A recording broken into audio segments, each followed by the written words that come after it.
Super মল বা দোকান থেকে এক গাদা টাকা খরচা না করেই একদম দোকানের মতো চিজলিং যদি বাড়িতেই বানিয়ে নেওয়া যায়। এখনকার প্রত্যেকের বাড়িতে বাচ্চাদের চিজ ভীষণ পছন্দ, আর মলে বা বাইরে গেলেই চিজলিং এর ডিমান্ড থাকে।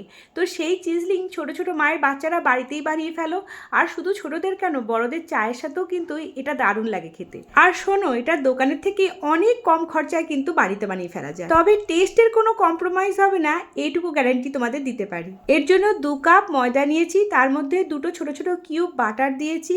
এবার একটা বড় সাইজের প্রসেস চিজ যেগুলো বাজারে পাওয়া যায় সেটাকে কুড়িয়ে বা গ্রেট করে দিয়ে দিয়েছি। বাটার আর চিজটাকে ভালো করে ময়ান দিয়ে নিতে হবে ময়দার সাথে, যাতে একটা হাতে মুঠো করলে একটা দলা পাকিয়ে যায় সেরকম একটা অবস্থায় আসে।